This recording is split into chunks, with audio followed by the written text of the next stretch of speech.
Hi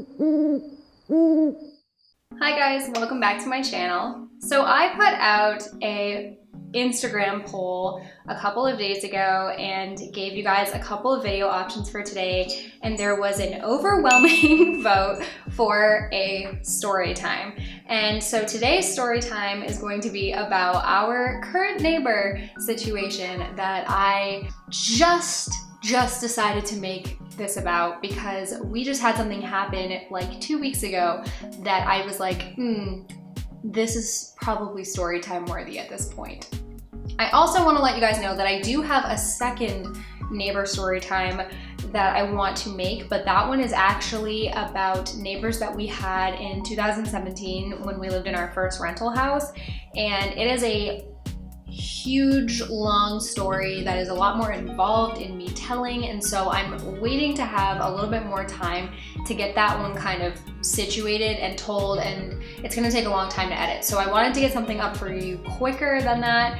So I'm gonna tell you about this situation first, and then you guys will get the bigger story time later on, which is about totally different people and a different situation. But this one has potential to be an ongoing situation. I don't know if it will be, and I hope it's not, honestly. This isn't a super duper crazy story time, but I did think it was interesting, and I'm very interested to hear you guys' opinions and thoughts on it, so let's get into it. Okay, so we moved here in June of 2018, and that summer is where this kind of starts. So before I start the story, I wanted to give you guys a brief overview of how our little neighborhood is laid out so that you can get a visual of where these neighbors are that I'm talking about, because that is important. So we have our apartment building, and then to the right of us are an older couple who mostly keep to themselves. They are completely unproblematic. We've never really formally met them, and we've never had an issue with them. Then we have neighbors to our left, and they live on the other side of our yard. So we have our building and then our yard and then their house. And in between our yard and their house is a chain link fence. And they are a retirement age couple with a dog who likes to play with Gypsy through the chain link fence. They like to sniff each other, and they are a very sweet older couple that like to talk to us when we're out doing yard work. They are just completely amazingly nice people. Then there is a building directly behind our building that faces the next street over. And this is another dead-end side road like ours, and they do connect further down, and we go and we walk the dog there. That's part of our route. So these people are two women that live on either level of their apartment building, and they once again are great. They come out all the time, they talk to us, they always laugh at Gypsy because she's always out playing in the yard, and they tell us how they think she's so cute and they think she's so funny, and again, don't have issues with them. Are you seeing a pattern?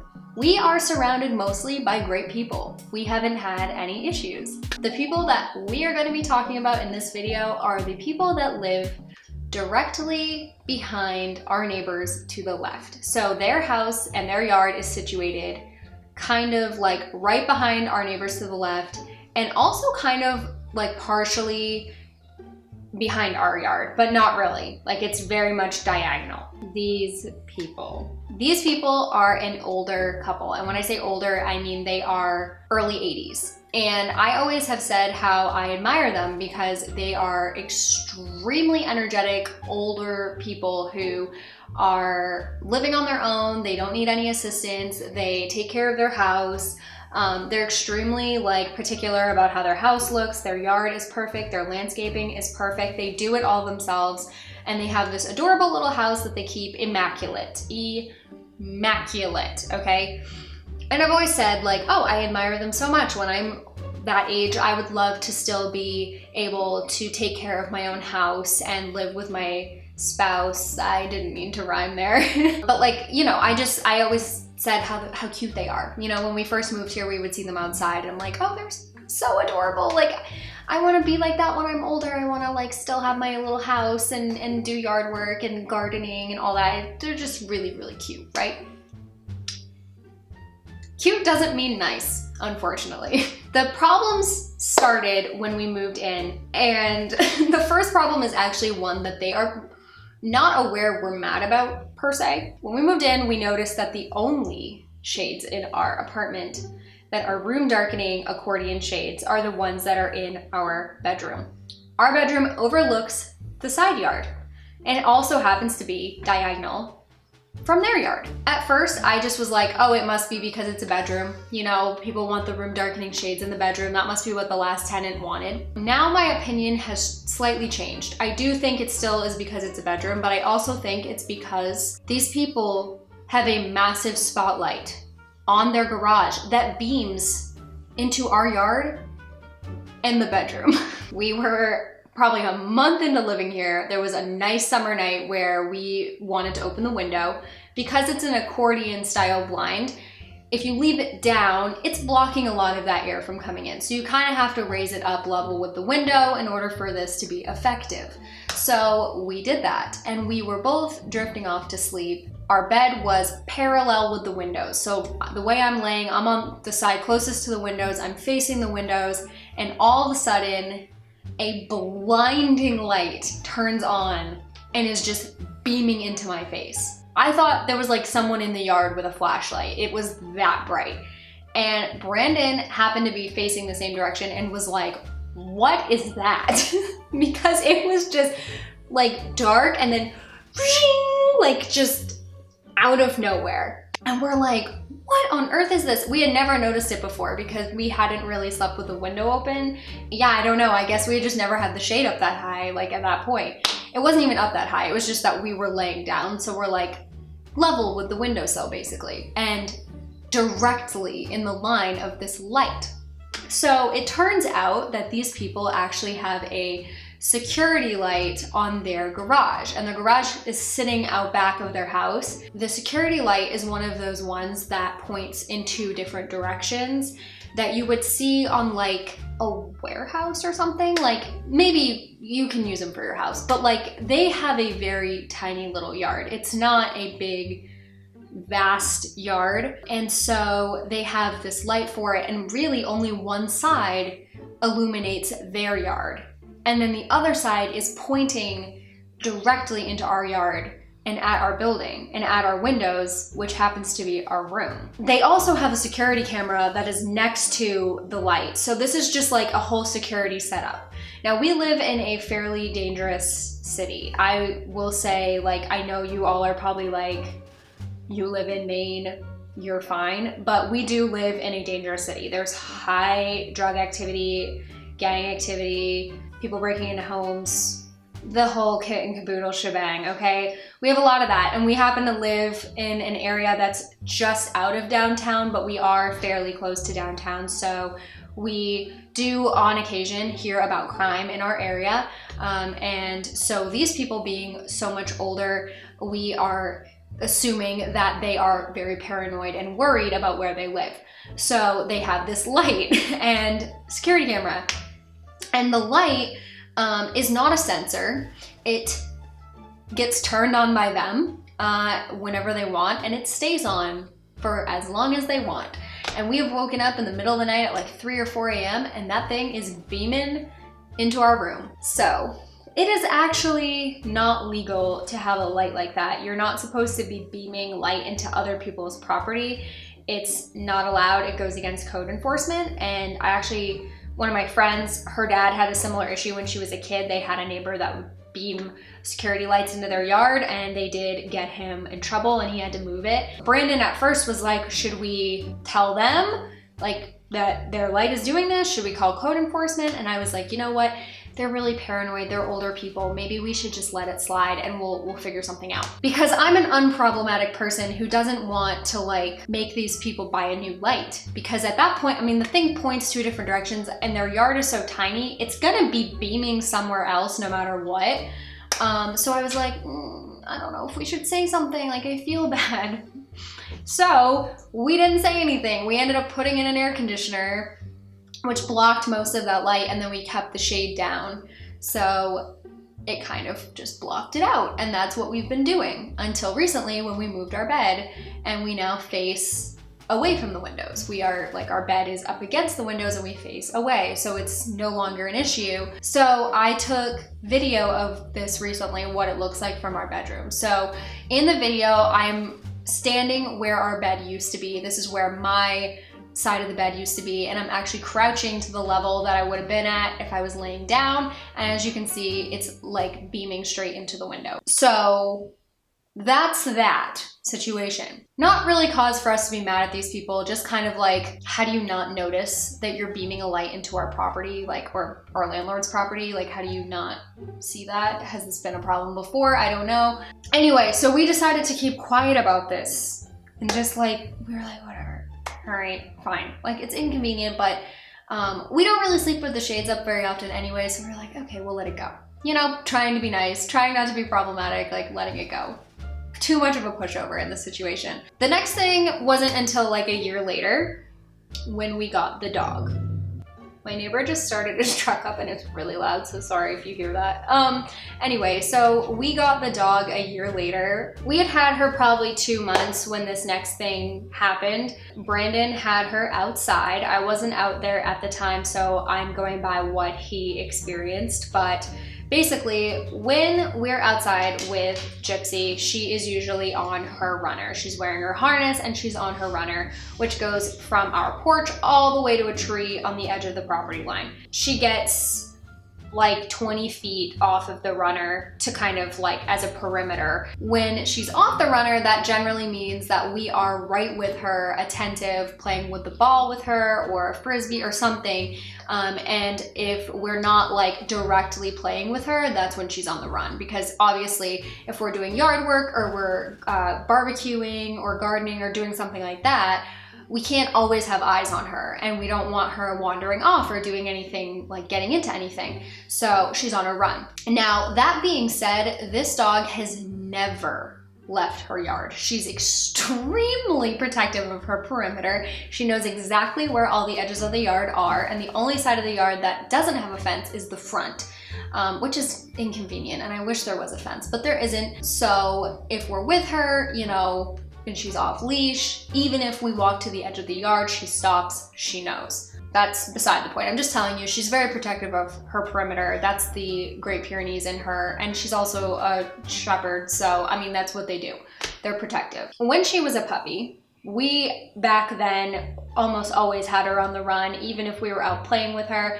And Brandon happened to be out one day playing with her in the morning, and the wife of the neighbors came out and was standing there staring at Brandon and Gypsy playing in the yard. Stood there for a solid 10 minutes, he said, just watching them. He kept playing with her, didn't really think much about it, and then he realized that she was yelling something over to him, and he stopped what he was doing and was surprised because we've never formally met these people. They've never spoken to us, they've never introduced themselves or anything like that, so like, I think he was just very caught off guard for her to be yelling something over to him, and he was like, oh, I'm sorry, what did you say? She apparently looked at him and pointed her finger and was like, is she good with cats? And Brandon was like, yeah, she's great with cats. We have 2 cats of our own that are indoor cats. And this woman looked at him and said, well, we have an 18-year-old cat that we like to let out in the yard,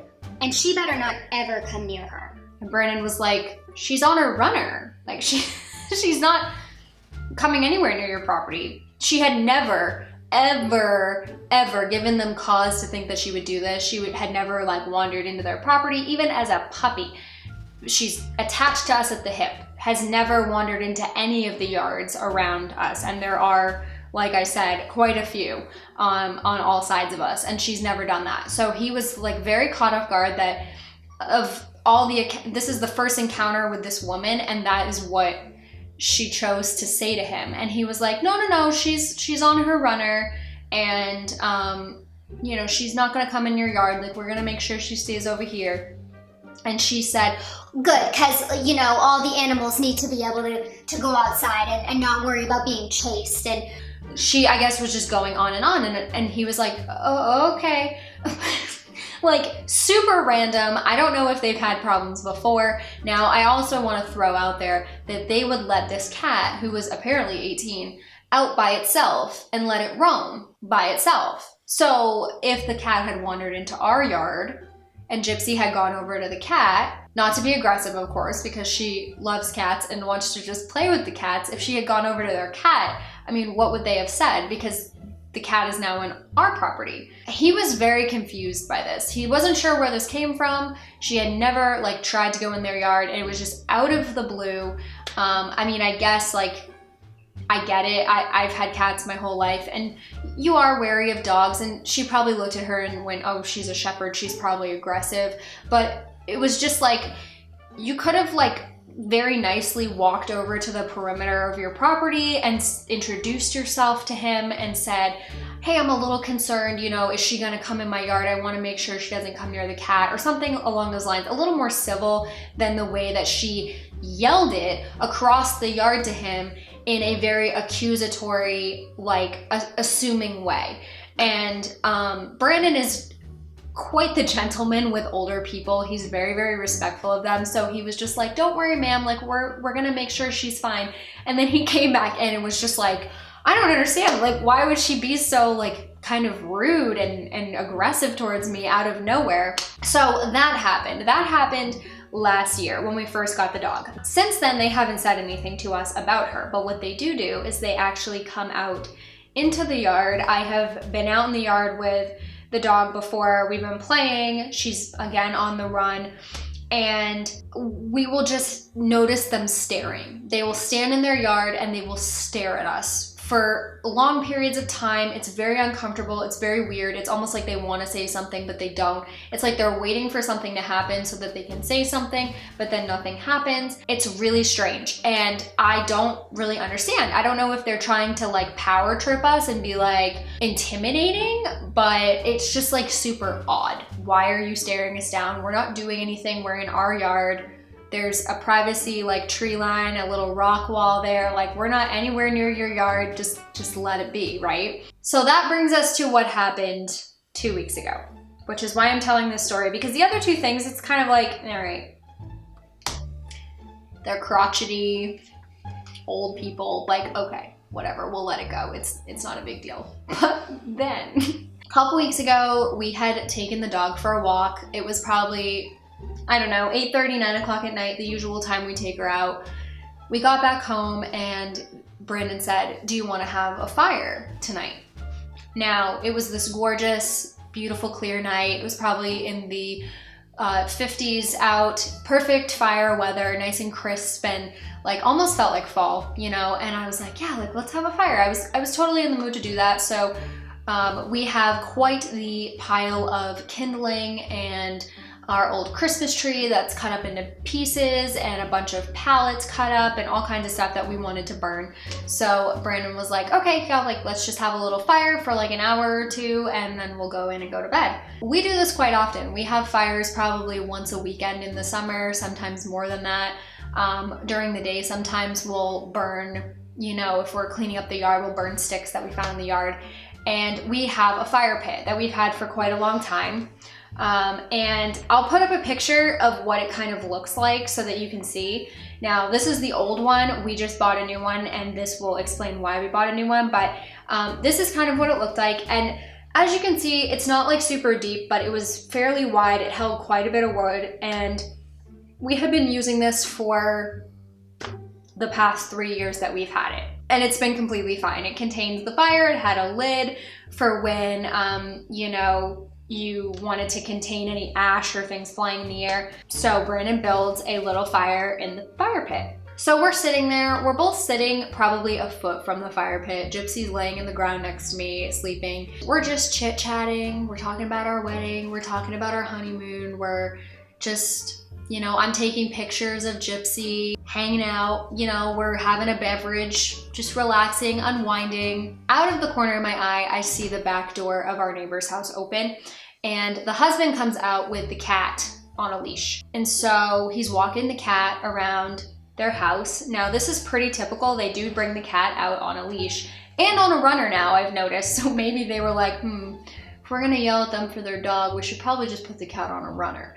So they do this quite often. And so he walked the cat around the house, and I saw him like go around the corner, and we go, you know, we're talking, and then I notice that he's come back around the house and he's now standing in the backyard staring us down, like straight on, as much as he could probably see us through the tree line, watching us.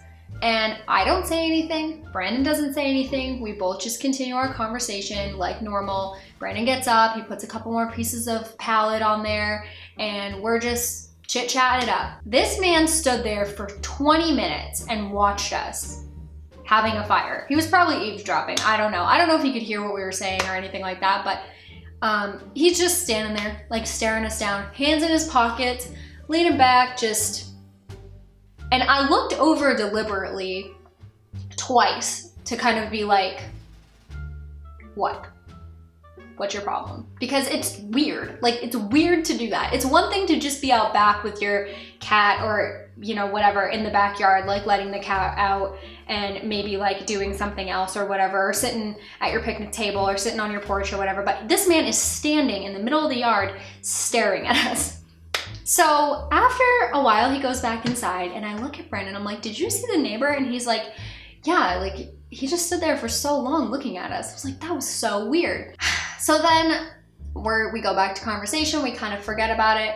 And 10 minutes later, it's dead quiet. We hear what sounds like a dump truck coming down the street. Brandon is like, looking like towards the road. It's like that loud diesel engine sound. We both are like, what is that? Now we live, like I said, on a little dead end road with a bunch of like little residential houses and stuff.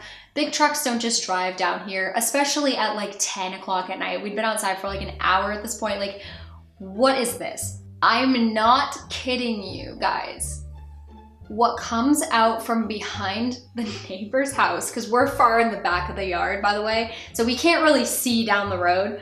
What comes out from behind our neighbor's house is a fire truck with 3 spotlights just lighting up the entire yard, just beaming out over the yard, watching over me and Brandon sitting there, a foot from our little fire pit, and I'm like, why is the fire department here? So Brandon gets up and walks down the yard, and the fireman gets out of the passenger seat. There's like 3 of them, by the way, in this truck. It's one of the big trucks.